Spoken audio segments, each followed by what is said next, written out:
Essa é a segunda vez que eu assisto a uma palestra da Brit Andreatta. E as duas coisas que mais me impressionaram em ambas foram o embasamento do seu discurso e a sua capacidade de promover conexões com questões que afligem a muitas pessoas.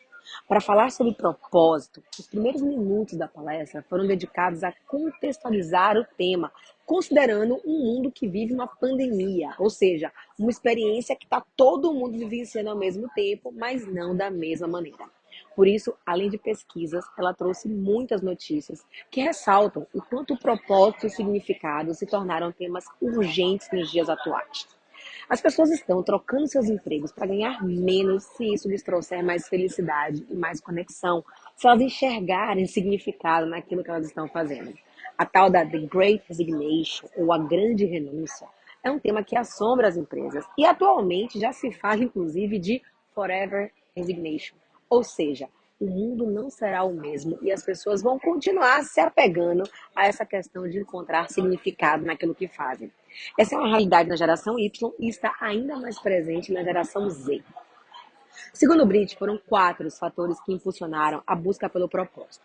O primeiro deles foi a pandemia de uma maneira geral. As pessoas elas viveram um luto e as 6 fases do luto são negação, raiva, barganha, depressão, aceitação e significado. Ou seja, muito de nós vive hoje a fase do significado. O fator número 2 foi a mudança na rotina.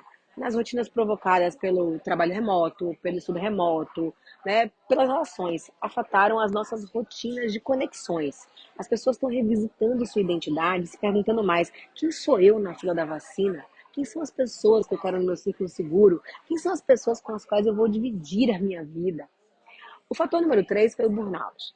Os índices de burnout são crescentes. Em 2020, ele afetava 53% das pessoas. Em março de 21, 70. E em setembro do mesmo ano, ele afetou a vida de 89% dos trabalhadores.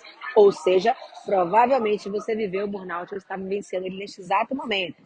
É aquele sentimento de exaustão emocional, aquele cansaço físico, a diminuição da sensação de realização, como se nada que a gente fizesse fosse suficiente, aquele trabalho que se multiplica e você não se reconhece, não reconhece mais a sua performance, ou até aquela preguiça mesmo de enfrentar algumas batalhas. Se isso está acontecendo com você, se liga aí. O quarto fator é o crescimento pós-traumático, né? Quando sobrevivemos a eventos traumáticos, espera-se que adotemos um desses 2 caminhos. O primeiro, voltar ao normal, que é o que chamamos de resiliência. E o segundo, que é voltar melhor, que é a tal da antifragilidade.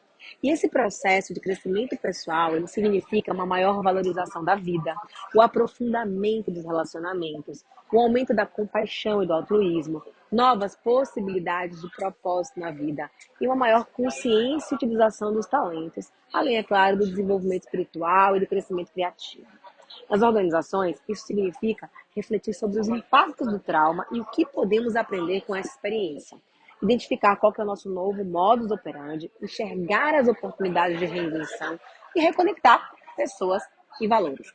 Na conversa que eu tive com minha nova amiga sueca, falamos sobre os desafios de conciliar o propósito pessoal com o profissional. Ela comentou que sua família ganhou uma participação maior assim, do seu tempo e eu comentei como foi difícil para mim encontrar esse equilíbrio. Como empreendedora, muitas pessoas dependem do meu negócio. E como uma consultora, como uma palestrante, como autora, muitas pessoas se inspiram em mim. Então, muitas vezes eu me sentia assim sufocada, como se todo o peso do mundo estivesse sobre os meus ombros. Certamente, se eu não enxergasse significado no meu trabalho e estivesse sendo exigida como eu fui, eu teria jogado ele para o alto. Esse bem-estar, segundo o Brit, tem a ver com felicidade e gratidão e com propósito e significado. Felicidade e gratidão são formas de caminhar.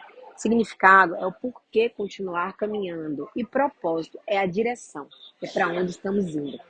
Brit também explicou que ter um propósito, trabalhar por um propósito, traz benefícios à saúde mental. Pessoas com senso de propósito sentem-se menos solitárias, ansiosas, depressivas e se cuidam mais. Fisicamente, também existem benefícios em ter um propósito, né?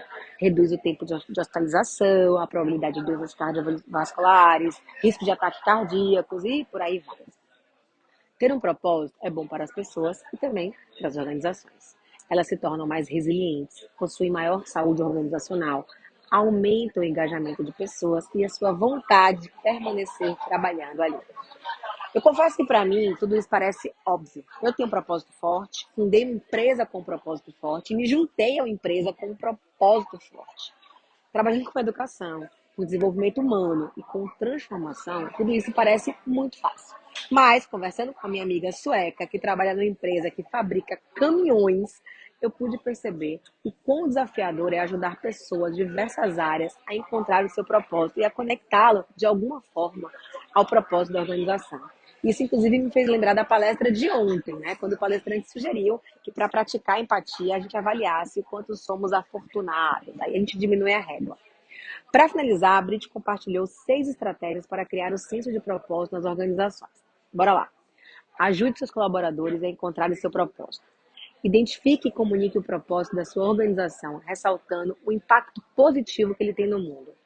Ajude colaboradores e líderes a alinhar o que eles fazem, seu trabalho com o propósito da organização. Identifique se existem incoerências entre o que se prega e o que se faz. Estimule os líderes a terem conversas sinceras sobre o propósito e o significado do trabalho. E por fim, né, ajude as pessoas a se reconectarem e a construírem relações positivas dentro do ambiente de trabalho. Toda essa conversa de propósito, para muita gente, é cansativa, até clichê. Mas Brit conseguiu mostrar com fatos e dados o quanto ela é urgente. As organizações estão sofrendo com a perda de talentos, mas os talentos estão sofrendo com a falta de conexão e significado.